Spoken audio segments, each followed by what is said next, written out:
할렐루야, 오늘도 주님과 동행하는 행복한 하루 되시길 축복합니다. 오늘 큐티 본문은 레위기 12장 1절에서 8절입니다. 오늘 큐티는 아이를 낳은 여인에 대한 규례라는 제목으로 함께 묵상하겠습니다. 말씀 질문입니다. 왜 산모들은 제사를 지내나요? 여인들이 임신하여 남자를 낳으면 7일 동안 부정합니다. 그녀 자신의 부정으로 성소에 들어가지 못하는 것은 물론이고 그녀가 만지는 사람이나 물건 모두 부정하게 됩니다. 그러나 산모를 부정하게 만드는 것은 출산 자체가 아니라 출산에 따른 피가 부정하게 한다라는 거죠. 2절입니다. 이스라엘 자손에게 말하여 이르라 여인이 임신하여 남자를 낳으면 그는 이래 동안 부정하리니 곧 월경할 때와 같이 부정할 것이며 생명의 피에 있기 때문에 피는 죄를 속합니다. 생명을 유지하고 하나님께만 온전히 드려져야 할 피가 타락의 결과로 유출되는 것이 부정한 것이죠. 가장 값진 것이라도 그것이 자기 자리에 있지 않으면 부정해집니다. 7일 동안 부정한 기간이 끝나면 그 여인은 또다시 정결하게 되는 기간인 33일을 지내야 돼요. 여자를 낳으면 그 기간이 2배가 되는데 이것은 남자보다 여자가 원죄의 책임이 더 크다라는 것을 암시하는 것이죠. 이때는 다른 사람을 만져도 그를 부정하게 하지 않지만 그녀 자신은 여전히 부정하고 기한이 차기 전에는 성물을 만지거나 성소에 들어가지도 못합니다. 그러니까 정결하게 되는 기한이 차야 산열이 깨끗해지듯이 온전한 회개를 하려면 험악한 세월의 때가 차야 하는 것이죠.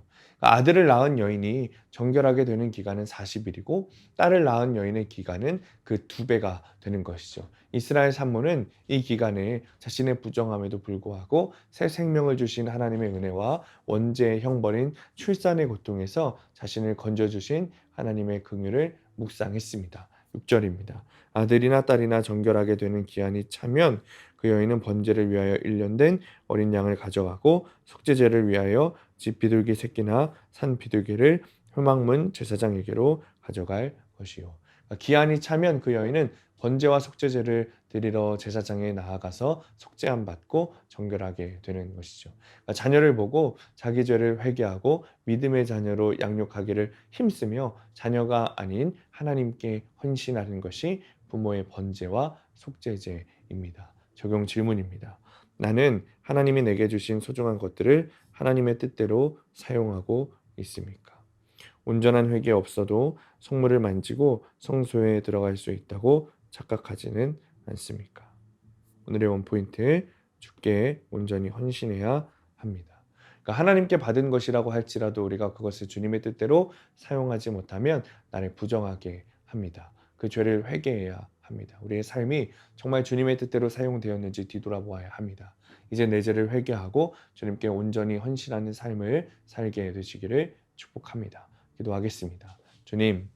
주님께서 나에게 피를 주셨지만 그것을 온전하게 사용하지 못하면 부정하게 하는 것이 됩니다.